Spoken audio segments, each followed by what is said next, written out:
ready to go. On the Fan, New York Sports Radio. Mike's on, Mike's on. He'll get you the sports any way that he can. It's Mike Francesa on the Fan. Sports Radio 66 and 101.9 FM. WFAN. From the studios of WFAN, this is Mike's on, Francesa on the Fan on this, what else is new, rainy Tuesday, Election Day, the 6th day of November. Just another ugly day. You know, I don't get the weather in the state anymore. I can't figure it out. I mean, it used to be nice sometimes. I mean, it just is dreadful. I mean, all weather stinks so bad. It's worse than the teams. That's how bad the weather is here. I mean, that's hard to do. But it is that bad right now. And they say that curtails turnout, so maybe one side is smiling, or maybe that's an old wives' tale. Who knows? So we'll have to see. Although I have to admit, when I went out to vote this morning, there were a lot of people online. I was surprised. I figured on a day like today, and there wasn't that much to vote on, at least in our state. There wasn't that much really to vote on. I got to vote on the governor. I got to vote on a couple of state senators I know, but really wasn't a lot there, But some states, there's plenty to vote on. And, the governor's race isn't going to be close here in our state. And but there were a lot of people for a midterm election. A lot of people. I was surprised. And they say the turnout across the country has been very good. We'll see what that means this evening. The biggest influence this will have is on your pocketbook, based on what happens to the House and the Senate. But that's for another day. We begin this Tuesday, rainy, ugly Tuesday, a little baseball. We'll have Jay Wright. Basketball starts tonight for those of you who like college basketball. And if you do, you still might not care about the regular season, because college basketball, unless you are, a student at that school or an alum with nothing to do, the regular season for so many of these teams means absolutely nothing. I mean, you can't convince Jay Wright that, one of the great coaches in America who will join us, off his second national championship in about a half hour. But I mean, for him, it's a big deal. I understand that. It's his job. But for the rest of us, we know right now that Villanova is going to be in the NCAA tournament. All right. Right now, they're playing this whole season to be depending on what this year brings. Now, this year, they're probably not as strong as they've been in recent years, because they lost a lot. They have some wonderful freshmen. They got a couple of kids coming back. They got Pascal. They got Booth. So they still got some guys who are remnants, who are good players. So they're still ranked. They're ranked 9th. But they might not be a 1 seed. They won't be. But they might be a 3 seed. They might be a 4 seed. But that's what they're playing for. I mean, they're gonna be that good. Maybe they're a 5 seed if they had a terrible season. So that's basically it. And as they, get their new wave of freshmen indoctrinated, and their youngsters indoctrinated into the program, and that's the problem with college basketball. And that's why in November, when it first starts, it's Duke, Kentucky. All right, you're excited. You want to see a little college basketball, you're excited. But other than that, hey, it's a long way to march. And like I said, if you're on the campus, good way to spend the Tuesday night. If not, All right, Yankees and Mets. As we begin the hot stove rumblings. And the hot stove, some people like this more than they do the teams, and more than they do the season, more than they do a Tuesday night in July. I mean, this whole idea of what's going on here. And the Yankees are going to be, let me deal with the Mets first, because the Mets are easier. Everyone's making a big deal about the purging of the staff. First of all, you knew there were going to be changes on the staff. There had to be changes on the staff. The only issue is not that there were changes on the staff. Nobody cares. I mean, you knew there were going to be changes. The issue is, if the guy's on vacation, you can wait and let him come home before you fire him. That's the only issue. You could have a little regard for the guy. I mean, so that's the only issue. The fact that he's gone is not an issue. The fact that you're making changes on the staff is not an issue. They need to have changes on the staff. And you knew going in that, and it's quite coincidental, that the new general manager decided not to change the 2 guys that we were told a month ago would be there, which is the pitching coach and the manager. So it's just coincidental that they didn't go anywhere. And that's the issue you have with what's going on now with the Mets. You can buy into this idea of a outside-the-box hire a lot more if the guy who's coming in outside the box doesn't inherit 52 people who are already a part of the organization. And in this case, he inherited a truckload of people. And I'm going to tell you this. And there's guys there I like. Like, I love Omar. Omar's a great guy. And he could get a job on any team in baseball because he's a guy highly respected. But if I'm coming into an organization and I'm going to take over and I'm going to, quote unquote, change the culture, then nobody is going to be there who's been there. Nobody. That's it. I'm starting clean. You think when Bill Parcells went to Foxborough, you think he kept anybody around? I don't think so. You think when Belichick showed up there, he kept anybody around? I don't think so. You think when Pat Riley came to the Garden, you think he kept anybody around? Or Jimmy Johnson? Or go down the list? The bottom line is, when you show up, no matter who you are, and you want to change the culture, that means you don't bring people back who have been part of the issue.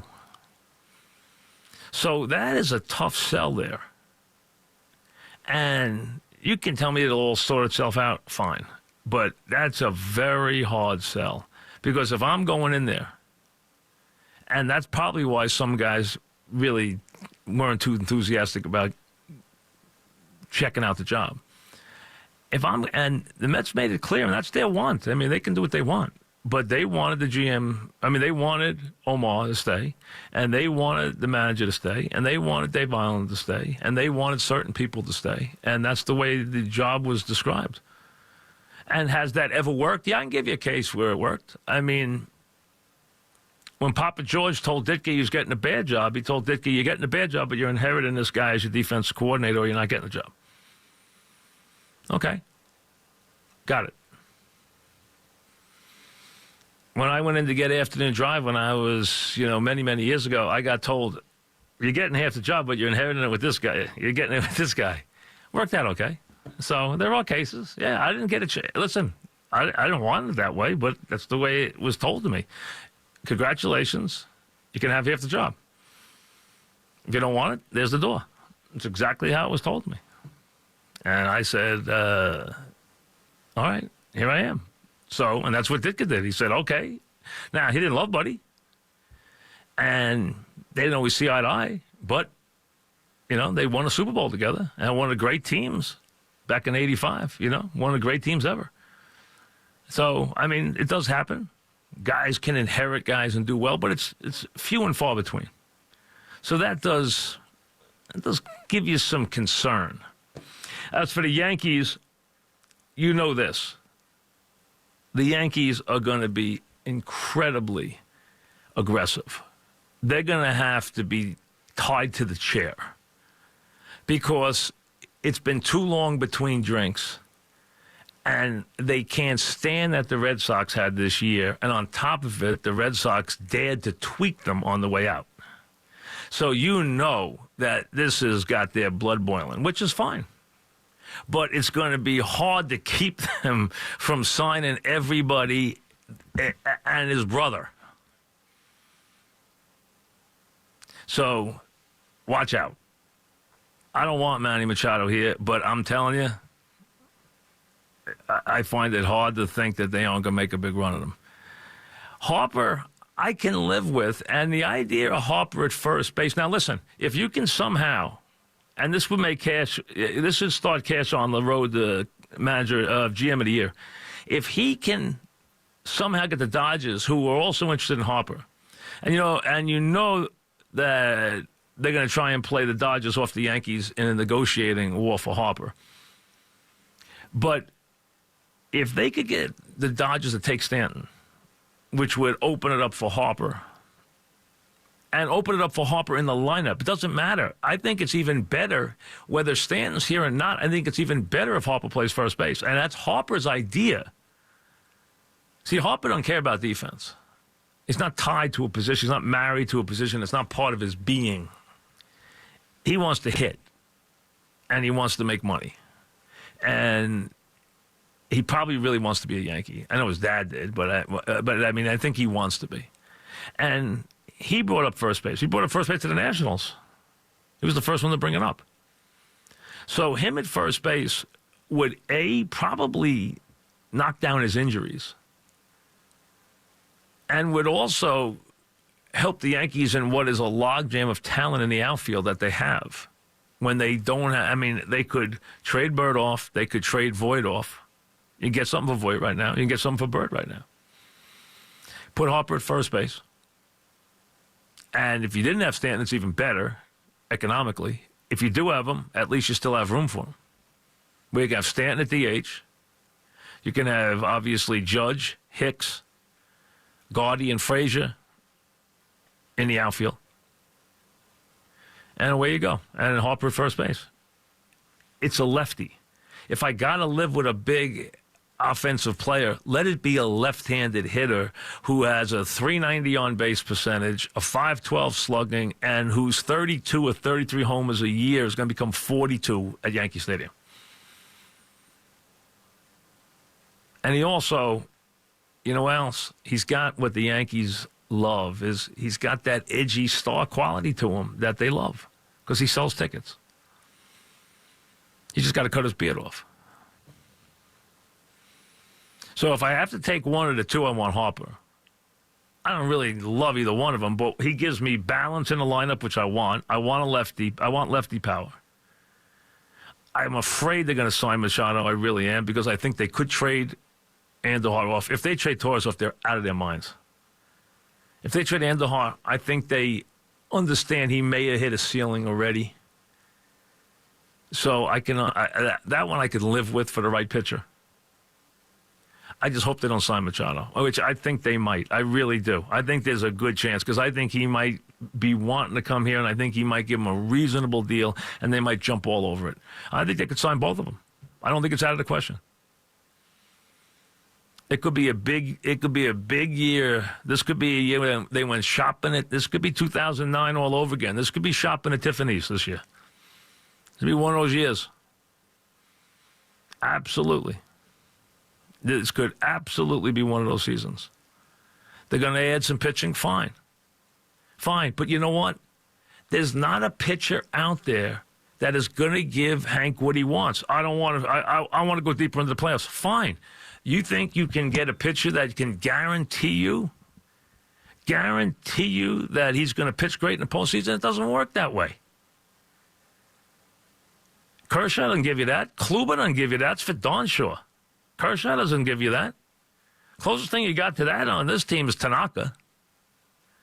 And you got Severino, you got Tanaka. Yeah, they re-signed Happ as an easy one. He wins 15 games, goes 15-5. And that's an easy one. Write it down. CC, they want him. It's okay. I mean, to me, it's nice, but it's not important. You know, he's not going to be there. He's going to be in and out of the rotation. You know, he can be the extra guy. You know, so that's fine. And they want to go get at least one big one, maybe two. That's fine. They can do it. They still have people to trade, or they can go sign a guy. They can sign one, trade for one. But it doesn't ensure them anything. There's no pitcher they're going to get out there that's going to ensure them anything. It's going to come down the same thing it always comes down to. It comes down to, you know, it comes down to guys getting hits in big spots, making big pitches in big spots, making big plays in big spots. Who were two of the most important guys on the Red Sox? Evaldi and Pierce. They weren't even anybody's plans. Pierce, look at him. He became Jimmy Leyritz. Times two. You never know who's going to be that guy. This team had a habit of getting 2-out hits, and they got them from everywhere. Look, they got him from Noon. He breaks up game one with a home run. They get it from Benintendi. They beat out a 2-out double play ball. Next guy gets a 2-out single. Then the next guy gets a 2-out double. This guy gets a 2-out, Texas Liga. This guy, every guy in that lineup got a hit. The catcher dunks it in the right field seats. I mean, that's what it's about. It's about guys contributing. The bottom of your lineup contributing. Guys off the bench contributing. Everybody on the Red Sox contributed. That's why they won. Jackie Bradley is an automatic out half the year. How many big hits did he get? Well, did the Yankees win when guys like Dent and Doyle and Brosas came up big? Yes. And Leyritz? Yes. That's what makes you a champion. You get it from guys like that. When you win, you need your whole roster to win. You don't just win with your stars. Betts did nothing in that series to the end. You don't win with your stars. All right, once in a while you got a pitcher who's going to carry you, and take the whole team on its back. Or you have a year where one guy puts up, 1 million RBIs like A-Rod did in 2009, where he finally came through and had a big postseason and put up 16 RBIs in the postseason. I mean, you get that happens. But the Yankees had a lot of guys who were gamers in big spots. Bernie and obviously Jeter, and you go down the line. And, so many guys who were really good and really clutch. And guys like El Duque who could spend 11 weeks on the beach and come up and still throw a two-hitter in a big spot in the postseason. If you can find those guys, go find them. They're not easy to find. Tanaka's got a little of that in him. He's shown you he likes to pitch in a big spot. Rather than find a 20-game winner, I like to find another Tanaka. Because the idea is they can put together a team that can win 100 games. Can they put together a team that can win when the game counts? That can throw 6 shutout innings when the thing's on the line in October. That's what you can't calculate. You can try and calculate it, but you can't. Some years it's good, some years it's not. Houston 2 years ago had everybody pitch in and do it. Last year, no. Price doesn't do it, then he does it. Remember, the Red Sox failed miserably in the postseason for a couple of years. They were laughingstocks. And now this year, everything clicked. That's the way it works. But the Yankees have run out of patience. They want to get back to the dance. And that means they are going to do everything in their power, which means they're going to get the checkbook out. So expect the carving board. Expect a couple of press conferences where they're holding up the shirts and they got the shrimp out. That's coming. There's going to be a couple of those coming this December. You can take that to the bank. There's some new faces coming. It's going to be that kind of offseason. Back after this.